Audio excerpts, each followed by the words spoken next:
हाथ में माला है, प्रभु नाम संकीर्तन कर रहे हैं, ओम राम राम सीताराम सीताराम सीताराम। आज भोले बाबा को मैया ने देखा कि भोले बाबा बड़ा ही प्रसन्न है। आज मैया आ गई भोले बाबा के पास। मैया हाथ जोड़ करके बोली, हे प्रभु मैं आपसे कुछ पूछना चाहती हूँ। बाबा कहने लगे, हे देवी तुम क्या पूछना चाहती हो? मैया कहने लगी, प्रभु मैं ये पूछना चाहती हूँ कि जिन राम के कारण आपने मुझे त्याग दिया, क्या वो सच में भगवान थे? भोले बाबा सोचने लगे, एक बार शरीर छोड़ना पड़ा, अब तक उनका संदेह खत्म नहीं हुआ। मैया कहने लगी, प्रभु मैं उन राम की कथा को सुनना चाहती हूँ। मैं उन प्रभु की कथा को सुनना चाहती हूँ, ये हमें बतलाइए। वो तो निराकार प्रभु हैं, इस साकार रूप में धरातल पर क्यों आए? कारण क्या था इसका? आने का कारण क्या है? हमें ये बतलाओ।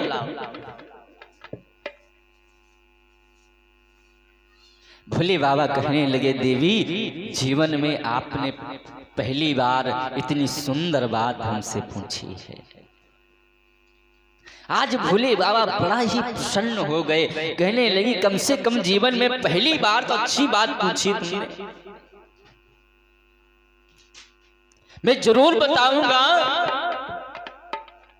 कि भगवान का आने का कारण क्या था, वो धरातल पर क्यों आए।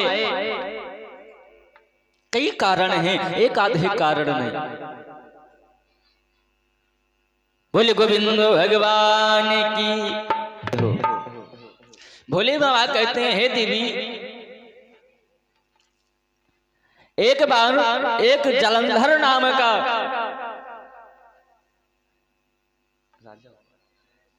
दैत्य हुआ। एक जालंधर नाम का दैत्य हुआ, वो बड़ा ही बलशाली था। सारे देवता जो है उससे बड़ा ही परेशान होने लगे, क्योंकि वो जालंधर मेरा ही अंश था। भोले बाबा कहने लगे,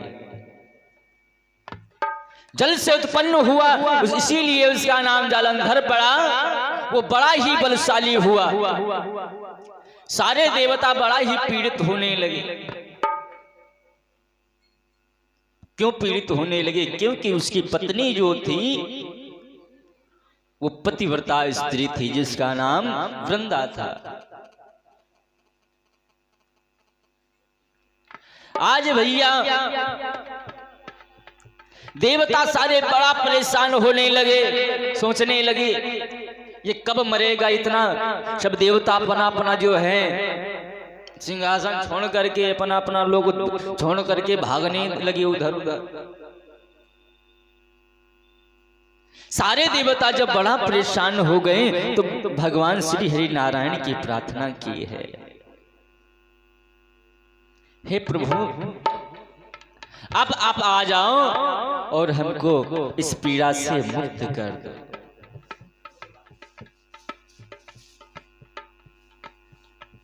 जिस समय जालंधर देवताओं से युद्ध करने के लिए गया, मेरे प्यारों भक्तों, उसी समय भगवान श्री हरि नारायण जालंधर का रूप धारण करके वृंदा के उस जालंधर के महल में आ जाते। आवाज लगाई, वृंदा ने सामने देखा प्रभु खड़े हैं। उसने सोचा कि अभी तो गए थे युद्ध करने के लिए, इतनी जल्दी कैसे वापस आ गए? पूछा, स्वामी आप तो अभी गए थे युद्ध करने के लिए, इतनी जल्दी वापस आ गए? अरे कुछ नहीं देवी, कुछ नहीं, वो युद्ध समाप्त हो गया इसीलिए जल्दी आ गया। आज भगवान ने उस वृंदा का सतीत्व को जो था उसे खंडन कर दिया, उसे खत्म कर दिया।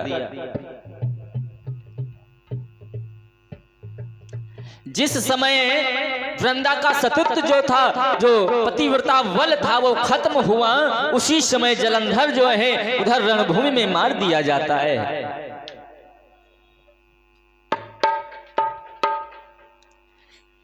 जब मालूम हुआ वृंदा को भगवान आए थे, वो भी मेरे पास छल करने के लिए, उसी समय वृंदा ने श्राप दे दिया, हे प्रभु तुम तो एक देवता हो, सबका हित करने वाले, एक देवी, एक पतिव्रता स्त्री का पतिव्रत धर्म को नष्ट करने के लिए मानव रूप धारण करके मेरे पास आ गए।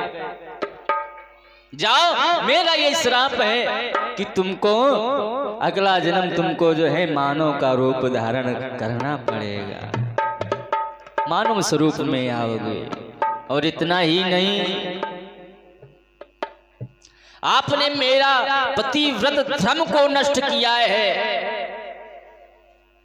जाओ, ये मेरा श्राप है कि मेरा पति रावण बनेगा और तुम्हारी पत्नी को हरण करके ले जाएगा। बोले गोविंद भगवान की। भोले बाबा कहते हैं, देवी एक कारण भगवान का आने का ये है। मैया कहने लगी, प्रभु और कुछ कारण है आने का? भोले बाबा कहने लगे,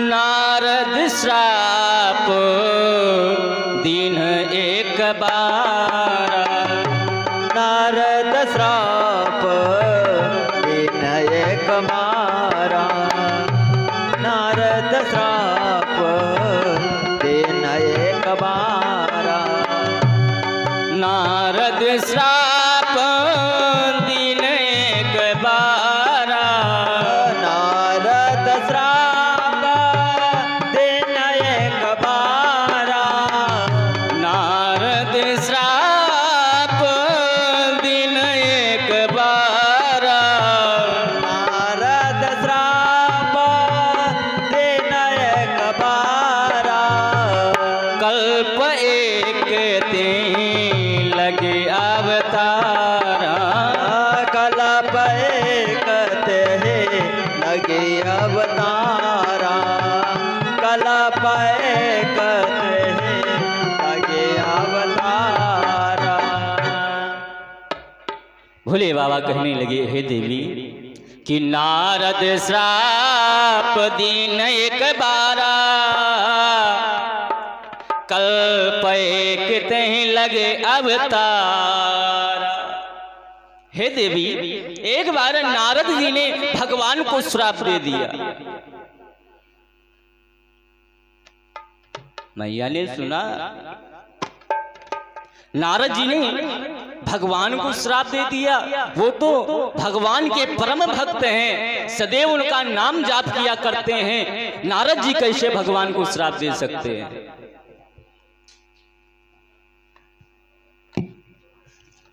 मैया कहने लगी, प्रभु नारद जी कैसे श्राप दे सकते हैं?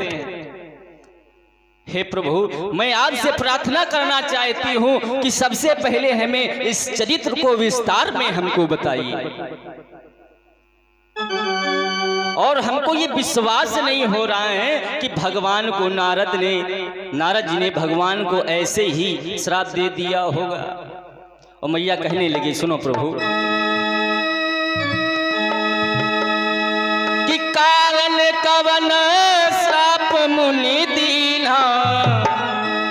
हे प्रभु सुनो, कि कारण कवन श्राप मुनि दीना, का अपराध रमापति कीना,